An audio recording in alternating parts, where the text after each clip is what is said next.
Tukihitaji kuongeza bidhaa mpya, tukiwa katika hii peji yetu ya kuongeza bidhaa, kitu cha kwanza kabisa tuna jina la bidhaa, tuna bei ya kuuzia, lakini pia tuna idadi. Hapa chini tuna chaguo zaidi, kwa hiyo tukibonyeza itatuonesha machaguo zaidi, ambao ni machaguo ya ziada. Kwa jina la bidhaa yetu, labda tuseme ni simenti ya 32.5 ambayo bei yetu ya kuuza ni shilingi 17,000. Idadi tulokuwa nayo labda store tuna mifuko 10. Lakini pia katika haya machaguo ya zaidi tuna bei ya kununulia. Labda bei ya kununulia ni shilingi 14,500 na simenti tunauza kwa sio kwa pisi, ni bag au kwa mfuko. Kwa hiyo tunaweza tukaangalia katika haya machaguo, kama hakuna maanake tuna uwezo wa kuongeza.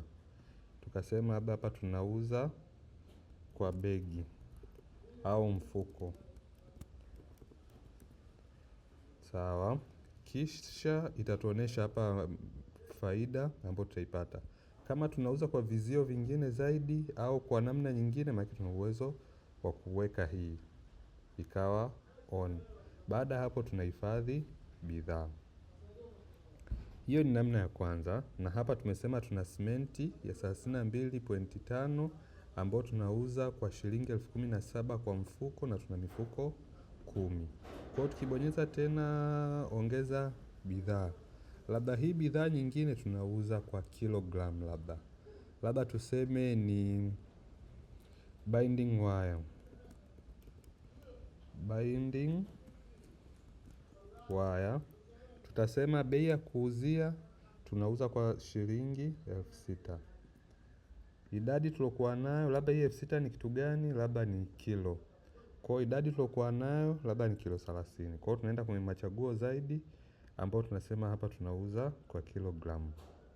Bei ya kununulia, kama tunayo tunataka tuiweke, pia tunauza kuiweka. Labda ni shilingi ngapi?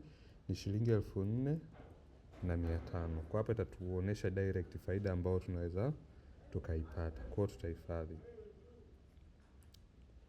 Kwa hiyo tukihifadhi, hapa tunakuwa tuna bidhaa zetu mbili ambao ni binding wire ya kilo ambao ni 6,000 kwa kilo na tuna kilo 30, na hii simenti ambao tuna mifuko 10.